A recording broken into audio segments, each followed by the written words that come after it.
मुझे नहीं लेनी फोटो फाटो तो फोटो लो और मैं बर्बाद करता हूं। अरे फोटो ले बना फोटो देख बस ये ना सुना कि समर की लड़की की फोटो ले भेज दे हम जिंदगी में स्पेस करवा दो ना हो तो बंद करा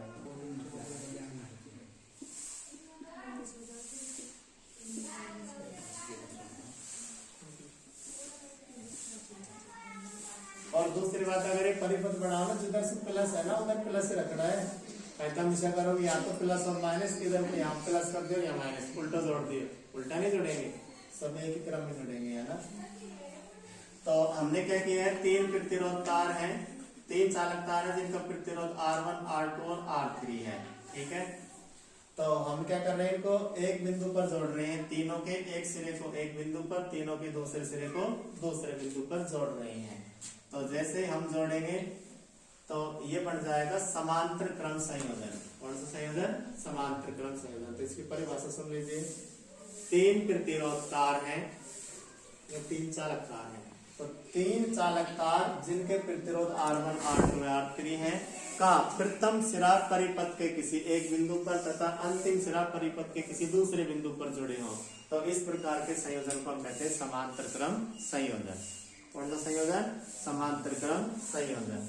तो ये है।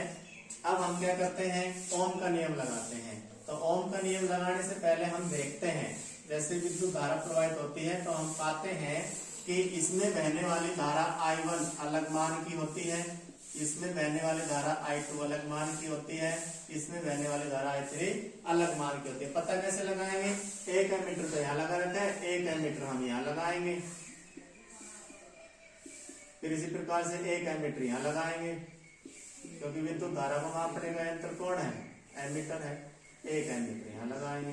तो तीनों में अलग अलग मान की धारा बहेगी, और जब तीनों में अलग अलग मान की धारा बहेगी तो मान लिया कि R1 में तो I1 धारा, R2 में I2 धारा और R3 में I3 धारा बह रही है, और यहाँ टोटल परिपथ में जो धारा बहेगी वो इस I के मान के बराबर होगी। तो समांतर क्रम संयोजन में परिपथ में बहने वाली वोल्टता तो समान रहती है, लेकिन विद्युत धारा क्या बहती है? अलग अलग। उसमें समान बनी रहती है। इससे पिछले वाले में विद्युत धारा आई समान थी सब में, लेकिन यहाँ पर धारा बट गई, धारा अलग अलग तरीके से बहती है। तो प्रतिरोध R1 में तो I1 धारा, प्रतिरोध R2 में I2 धारा, प्रतिरोध R3 में I3 धारा, लेकिन टोटल योग करें तो ये परिपथ में बहने वाली कुल धारा के योग के बराबरी निकलती है। तो हम यहाँ करेंगे तो ओम के नियम से निकालना है, ओम के नियम से। तो ओम के नियम से R1 प्रतिरोध के लिए I1 बराबर, तो I1 ओम के नियम से निकालो तो V बराबर R I, ये हमें पता है।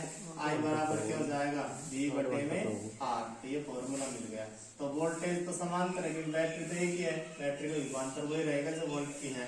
तो ये V बटे में R1। तो R2 प्रतिरोध तार के लिए बहने वाली धारा I2 V बटे R2। R3 प्रतिरोध के लिए I3 बराबर V बटे R3। इनको हमने नाम दे दिया समीकरण 1, समीकरण 2, समीकरण 3। ठीक है, अब हम क्या करेंगे, इन सबको हटा देंगे, हटा देते हैं। लो, ये फिर एक नया परिपथ बनाएंगे। अब की बार हमने क्या किया है, इन तीनों को हटा के और एक ही तार जोड़ दिया। तो इन तीनों को हटाने के बाद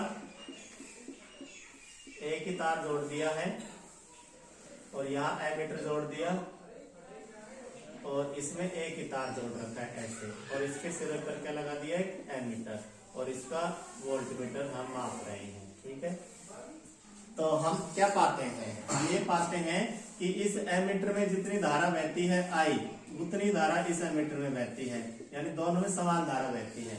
तो इसके लिए क्या हो जाएगा, तो तुल्य परिपथ है ये, इन तीनों को मिलाने का जो परिपथ है वो है तो तुल्य परिपथ। तो तुल्य परिपथ में धारा नहीं है, तुल्य परिपथ जो प्रतिरोध तार मान लिया वो पैरेलल, तो आर पैरेलल बराबर क्या होगा, आई बटे में जी बटे में आई बराबर क्या हो जाएगी, बी बटे में आर पी, यानी पैरेलल सीरीज में जुड़े हुए प्रतिरोधकों का तुल्य प्रतिरोध आर पी है। R1, R2 और R3 जो थे उनकी जगह एक ही जोड़ दिया और उसका नाम दे दिया आर पी। ठीक है, यानी आर पैरेलल यानी समान। अरे मीनिंग हो गया, अंग्रेजी कमजोर है ना तुम्हें। ठीक है, ऐसे। तो अब क्या होगा, इसको नाम दे दो समीकरण 4। तो हमें पता है कि समांतर क्रम संयोजन में होता क्या है, समांतर क्रम संयोजन में जो धारा बहती है, टोटल धारा आई, वो अलग अलग प्रतिरोध में बहने वाली अलग अलग धाराओं के योग के बराबर होती है। ये हमें पता होना चाहिए।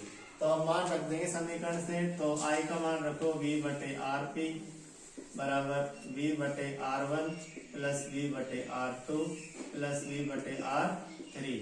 यहाँ से v बटे आर पी है, यहाँ से v कॉमन ले लो, 1/R1 plus 1/R2 plus 1/R3।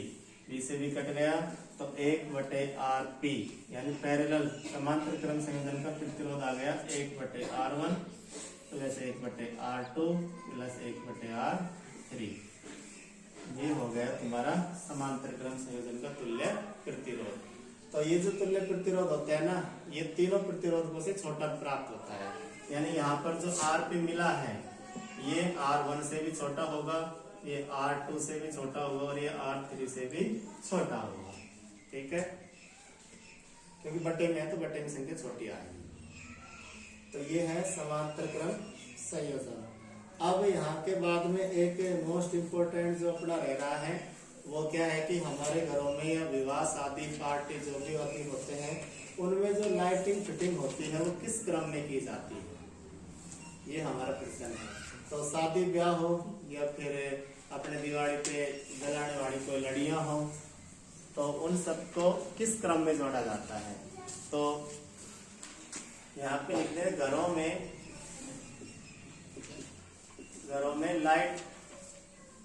Light नहीं, यानी कि जो बिजली के तार हैं तो वायरिंग करते हैं ना।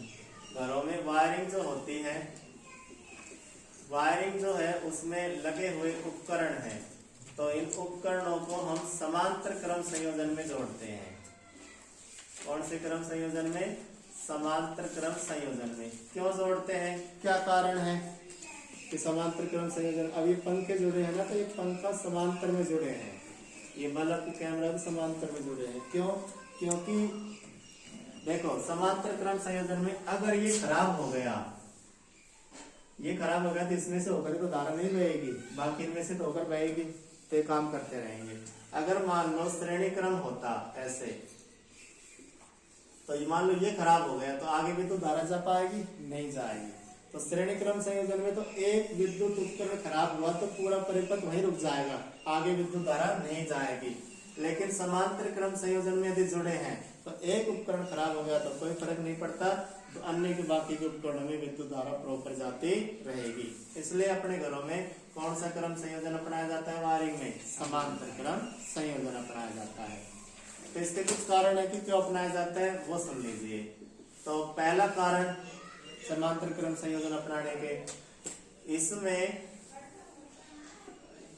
सभी उपकरणों को, यानी जो भी उपकरण जुड़े होते हैं सभी उपकरणों को अलग अलग धारा प्राप्त होती है, अलग अलग मान की धारा प्राप्त होती है। पहला कारण है, जैसे मान लो एक बल्ब है और एक हीटर है, दोनों अलग अलग धारा लेंगे। बल्ब तो कम विद्युत धारा लेगा, हीटर ज्यादा विद्युत धारा लेगा।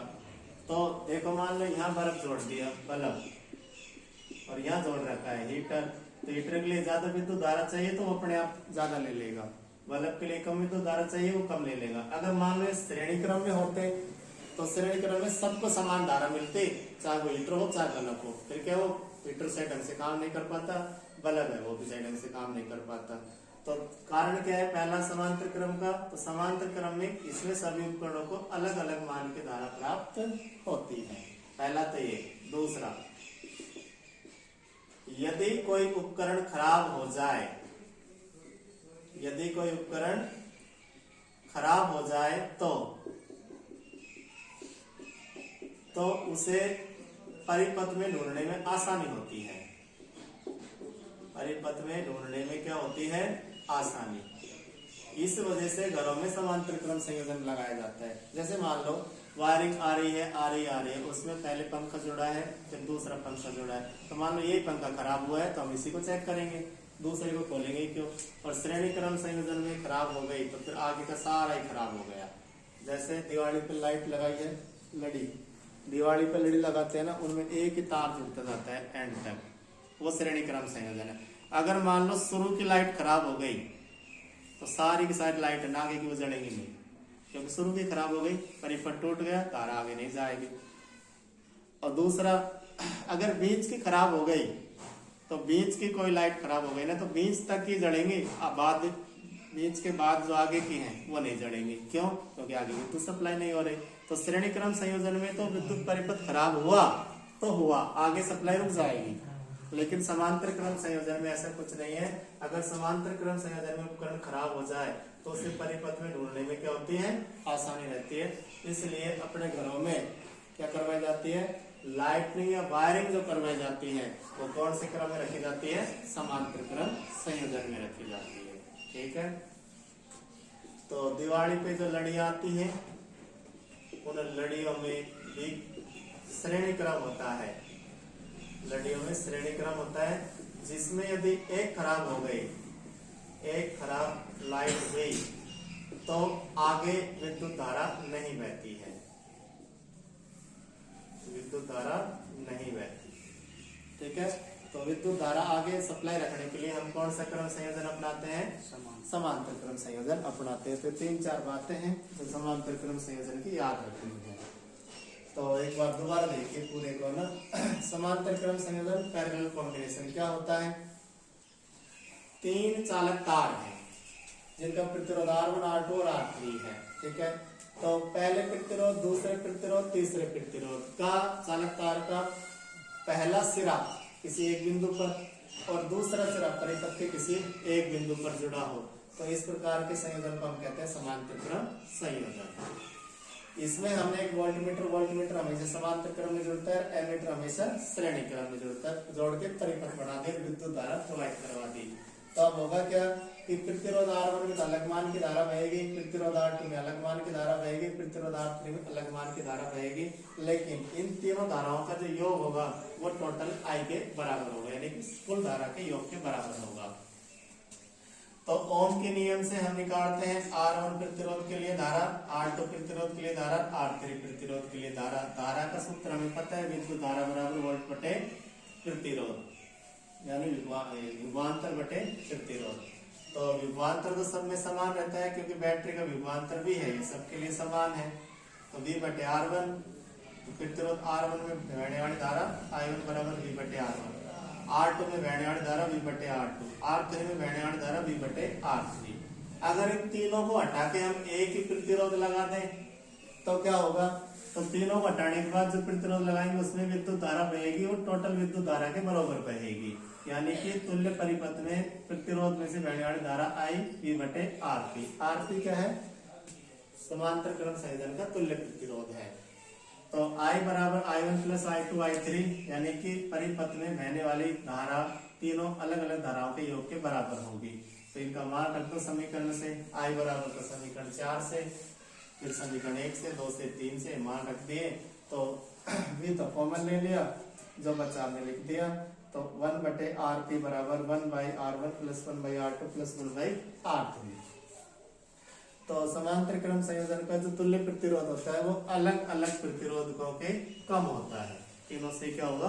कम होगा। आ रही है।